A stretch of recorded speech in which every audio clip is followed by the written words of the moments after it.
Hello, everyone.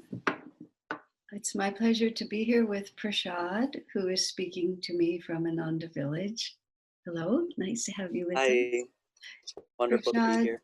Prashad, as he'll tell us somewhat, started his career with Ananda here in Palo Alto, but then felt called to the village some time ago. So I met him when he first came, but he's been living mostly in another community. So I'm going to get to find out more about what he's been doing and where his life is going. So Prashad, maybe you could start by talking to us about what your upbringing was like, where you grew up, what were your interests when you were a child? Were you thoughtful? Were you happy? Tell us about it a little bit. Sure. So I grew up in Cincinnati, Ohio, in a suburb, and I can sort of remember two phases of my life. My parents were first-generation immigrants. Mm-hmm. My mom was born in Taiwan. My father was born in Taiwan, but grew up primarily in Malaysia. Mm-hmm. And so they moved here in 1970, around then, when there's an Immigration Act lifted and a wave of immigrants from Asia came. And also with my father's parents. Uh-huh. And so my youth, their influence was very formative, especially for my younger years. Mm-hmm. So Were they my were they professionals in China? Did they have to leave behind a lot when they came over here? No, it was kind of deliberate. Uh-huh. My grandfather was educated as a chemical engineer, Uh-huh. and I think he made a lot of money in Malaysia, so he's able to just pick up and leave with Very good. his wife and son. Uh-huh. And I guess America afforded a better, more comfortable life. Very good. Okay, so you were So, saying, so their influence was strong on your childhood, your parents and grandparents?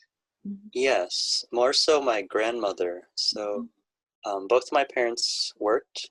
They're professionals. Mm-hmm. So up until the age of 5, before my schooling started, I would spend all my weekdays with her. Mm-hmm. And there was an age difference between my grandmother and grandfather, about either 15 or 19 years. Uh-huh. He was much older, Uh-huh. and his energy was quite subdued.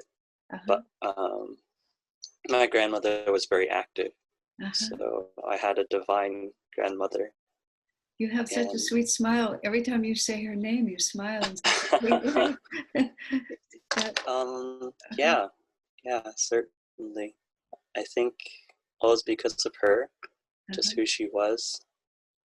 But so you're asking in Was terms she, of I'm asking, what like, was she spiritual at all or just wonderfully loving? primarily wonderfully loving. She was Uh-huh. very devout. Um, her religion's kind of a different subject, but um, it was very formative because I think during those first 5 years, I had kind of I compare it to the ideal life of Buddha, where I Uh-huh. literally had no concept of suffering because of her. Uh-huh. It's I hardly had any thought or need because she anticipated all my needs, and I was spoiled a bit, so there's Uh-huh. an abundance of toys and Uh-huh. just. Um, I think that was just a great amount of good karma Uh-huh. to just to know that I was secure Right. and that it was just really a deep sense of home that still sits with me How very and sweet. provides sort of my an underlying contentment, Uh-huh. which just points more towards um, kind of a divine inheritance. Maybe Uh-huh. I kind of link it to that. And So what happened after you were 5? school started, and Oh. Uh-huh. I was still pretty uh, happy, scrappy kid. Uh-huh. Um, but those years were just ideal. Uh-huh. And guess I had just a normal childhood in the Uh-huh. suburbs. And I think the tone all shifted to by the time I reached adolescence, Uh-huh. high school, and the whole thing about college started, Uh-huh. preparation for college. And In what there way? was In what way did it shift? How did it change? the rubber hit the road. There's the I went to a kind of at the time it was one of the top public schools in Ohio, Uh-huh. and so people had their sights set on academic achievement, I see. getting into good colleges, and all the pressure that came with that. Right. And so But did you have the talent for academic success? yes, so Did you have the inclination to? from having watched some of these videos already, Mhm. it's offered me time to kind of reflect. Uh-huh. And I guess I remember um, the school system started filtering us out, I think, in third and fourth grade, I see. 9 or 10 years old. So who gets to go to the accelerated track, who gets identified as gifted, and so on. Uh-huh.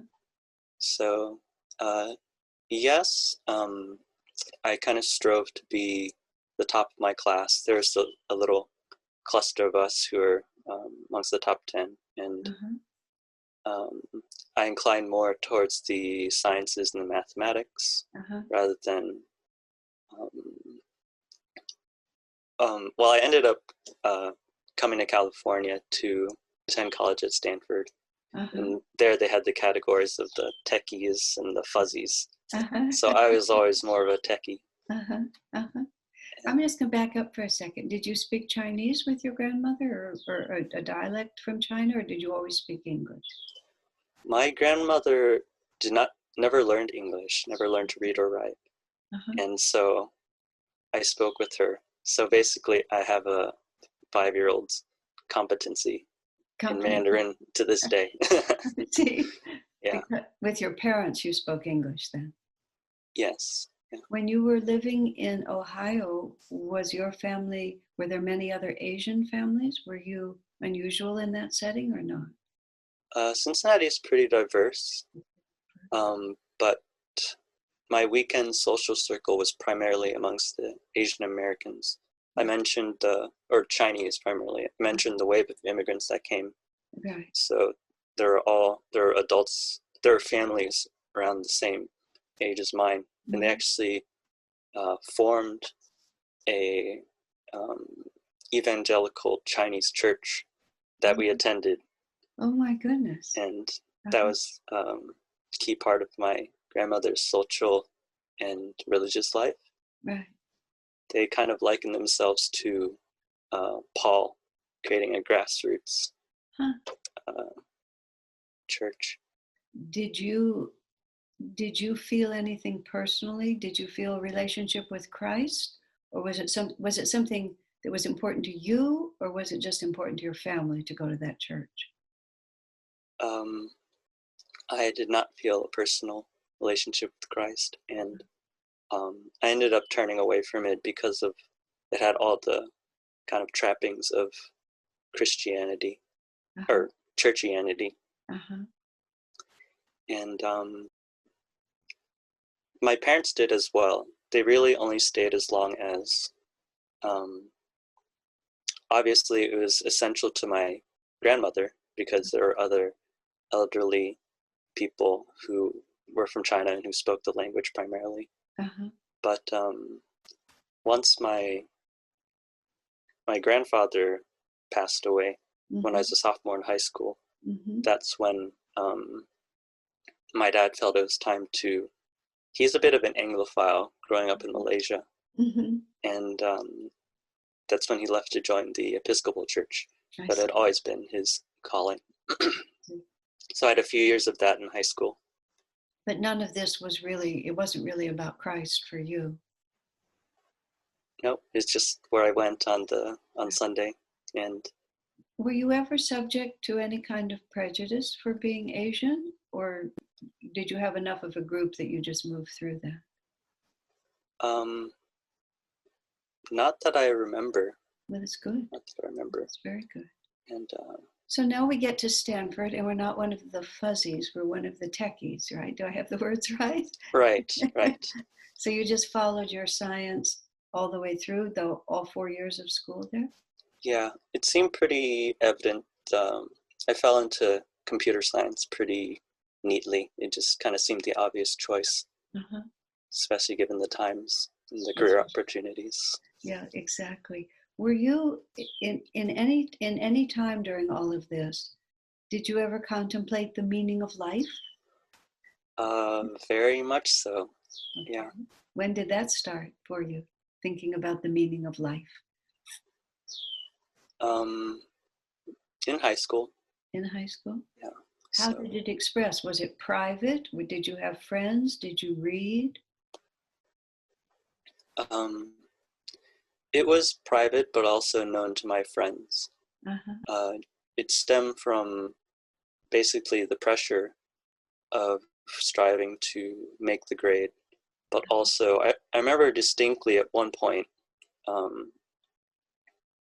getting a test back and getting a good grade, and then just saying like, what is this for?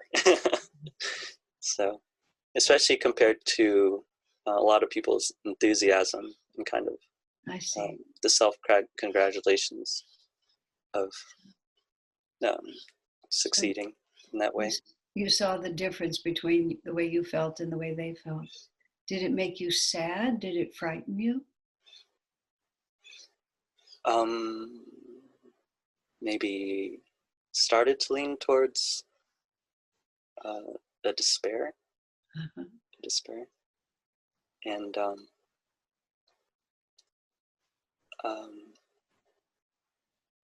it was complicated by the fact that I found it very difficult to write.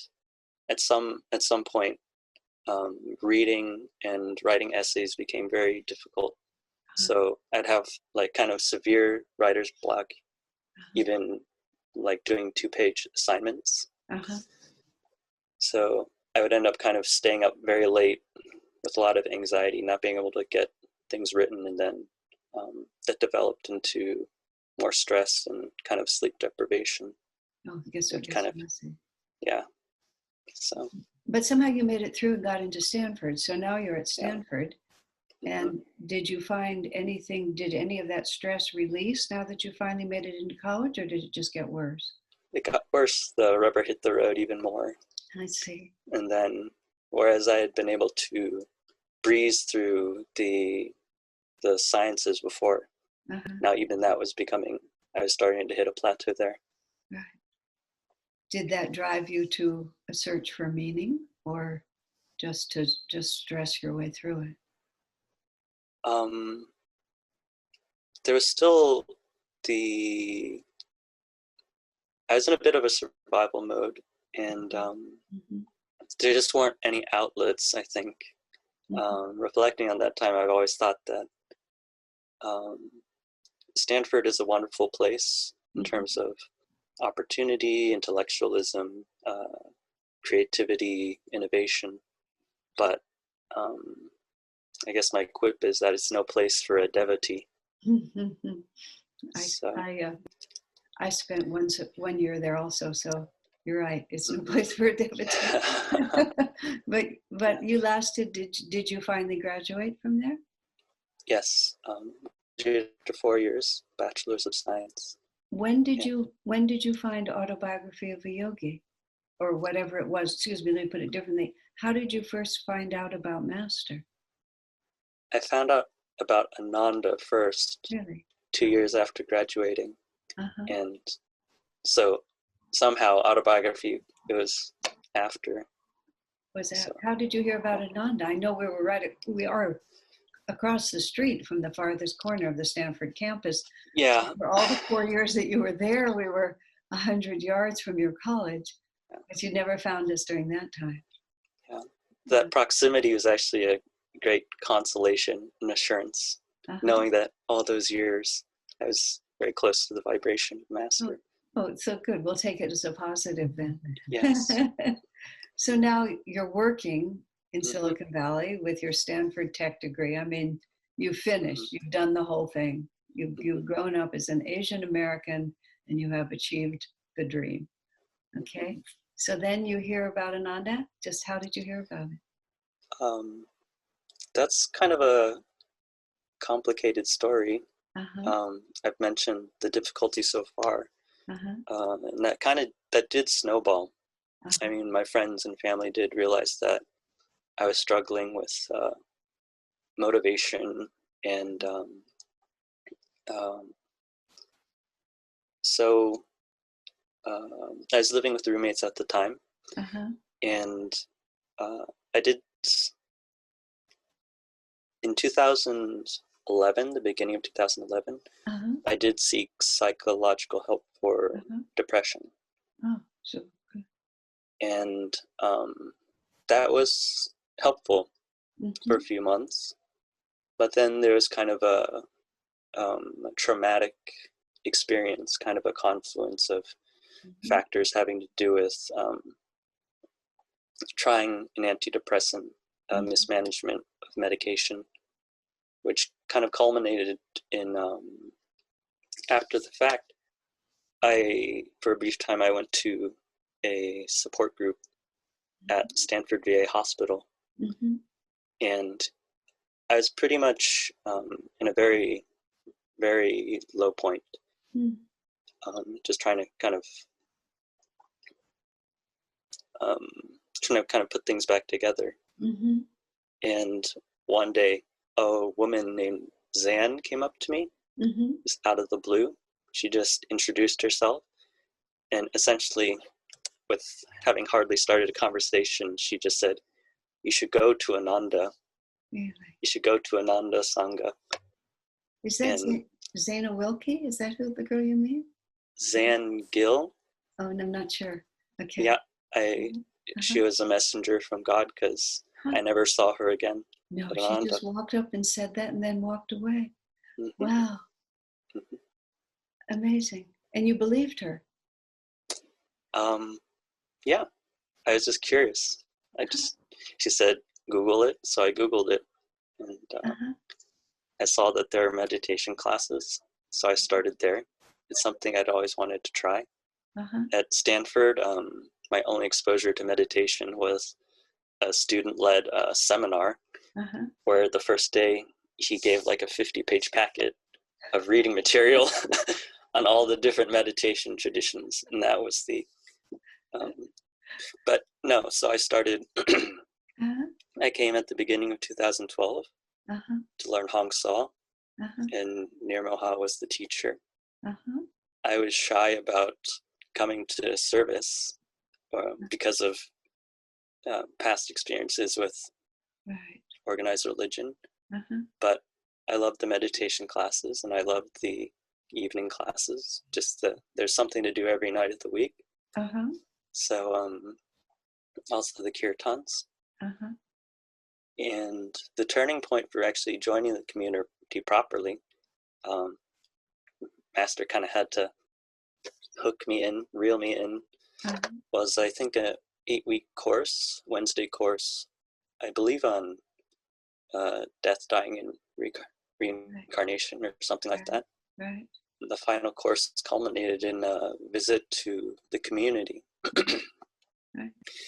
So that just made it so easy and obvious. After that, I knew I had to start coming to Sunday service and participating. I was part of that class, wasn't I? Because I Yes. remember I brought you all over here. I remember that. Huh. Mm-hmm. Well, how nice. I'm so glad for that. So what did coming to Ananda and learning to meditate make the support group unnecessary, or were you running both of them at the same time? There was just a very clear transition.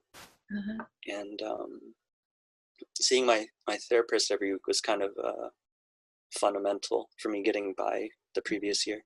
Uh-huh. But yeah, that definitely all phased out naturally. The more time I spent at Ananda. Mm-hmm. So in 2012, Swamiji was still in the body. So did you meet him during that year? Yes, it was the divine romance, the whole start of all Uh-huh. of that. I remember when I met him and got his blessing at his birthday party Uh-huh. at Crystal Hermitage in Ananda Uh-huh. Village. Uh-huh. But I remember the romance was happening, everything was changing. And I remember one of the turning points was um, when he arrived at the Palo Alto community. Uh-huh. There's an invitation at the church to come and greet him. Uh-huh. So I went and did that and saw him pull his car up to the driveway at the community, and people were um, showering him with rose petals. Mm-hmm. I thought, I could never. It's like, this isn't me, but it is me. This is totally me. So, This is who you. So you were recognizing who you had become. yeah, I couldn't believe I couldn't believe it, but it just felt so natural and real, and opening of the heart, I think, which was. Yeah. Yeah. So did you attend? Go ahead if you go ahead. Oh yeah, but definitely meeting him at Ananda Village was pivotal. Just going to the village for the first time was like kind of entering a different realm, Mm-hmm. and just the magic of all the people going to see Swamiji to get his blessing, Mm-hmm. everybody's devotion to him. Mm-hmm. I look back on that experience, and I've kind of compared it to what it would have been like for the people to gather and meet Jesus at Galilee, how people would gather to see him. Mm-hmm. So it completely sealed your relationship with Ananda then to meet Swami. Would you say that? I think everything was going so well Uh-huh. that didn't necessarily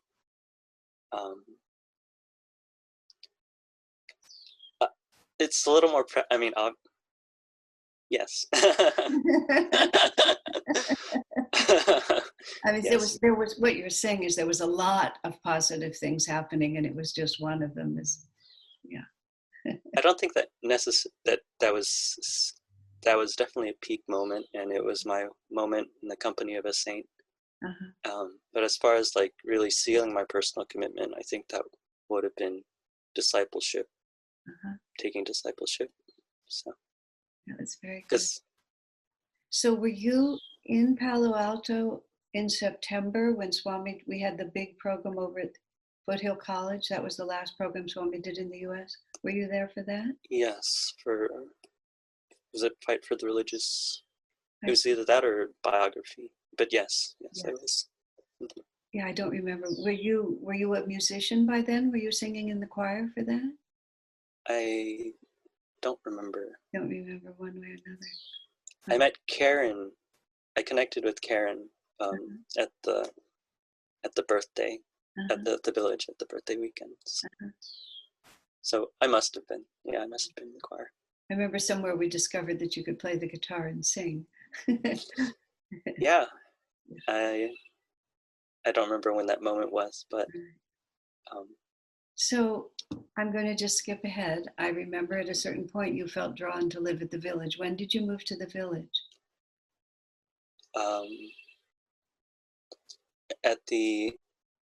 In December of 2013. Of 2013. So after Swami had passed. Uh-huh. I'd been living. What made you decide to move there? The two big practical factors were I had just taken my monastic vow earlier that summer, and the monastery had started with a group of 4 or 5 guys at the village, and there's an invitation to join there and kind of help build that. And the other was a job offer from the web team. So it was an opportunity to serve Ananda full time, to live out this monastic ideal, but also help build it kind of in accordance with Swamiji's vision of a monastery for the future, and also to live, to escape the Bay Area, kind of the stressors of living in the city, and get back to, And how does it feel to you to live at the village? What does it mean to you to live there in the monastery, in that community? Jyotish is often described. I'm part of Master's World Brotherhood experiment, and Jyotish is often described. He's probably actually quoting Master about having church, work, and home all in the same place. So, I mean, I just feel incredibly blessed, and it's Master's monastery.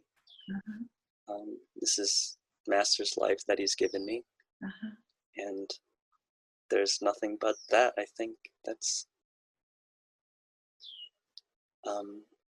and I will say that there was a particular blessing in that transition also. I was full of enthusiasm at the time. I had taken my spiritual name. I felt inspired to do that. I felt inspired to take the vow, which is more of a formal thing. It's kind of the truth of the vow was just, as I read it still, it's just like, yes, yes, yes, yes, yes. Just there's the clarity, and Swamiji is just really distilling and setting the pole star to follow, and while just reminding me what I truly know about myself. But somehow there was the outer inspiration to take on the form a bit. And it all kind of happened. I took the vow without even knowing that the monastery was happening. And that just connected really quickly. And it took me a while to realize this, but it just became so obvious that when Swamiji passed that April, the theme of the time was he's no longer limited by his body. His grace and his guidance and his blessings are expanding to omnipresence. And so it's a time of expansion for Ananda. Everybody can grow now. And so I realized very clearly that my experience was writing that grace. So. Very, very good. And you're also, I know you're very active in the music. What does Swamiji's music mean to you? What does it bring out of you? I think it's my saving grace. And I mean, I could just really echo everything that he's written about the meaning of his music. And I mean, it's, Master said, the church is the hive and God is the honey. Swamiji has said the music is Ananda's coursing blood. And often people have asked, like, what would Ananda be without the music? And it's so I feel like the music really is the honey that just kind of everybody can instantly taste. And of course, music is the most powerful vibration. It affects the consciousness directly. And so that's the power of the inspiration, obviously. I feel it as like a link to Swamiji's consciousness because of the power of music, but also the inspiration that he channeled. And but also the community satsang is just, I remember feeling after one spiritual renewal concert, just realizing that the aura, the experience that we generated and shared as a community from that concert was just deeply fulfilling and divine. So. How beautiful. That's absolutely perfect, Prashad. Thank you so much for sharing all that with me. That was really a wonderful story. I'm so glad that Zane told you about Ananda. Yeah. He personified an angel and just came to get you. Yes, indeed. Perfect. God bless you, my friend. Thank you. Thank you, Asha. All right.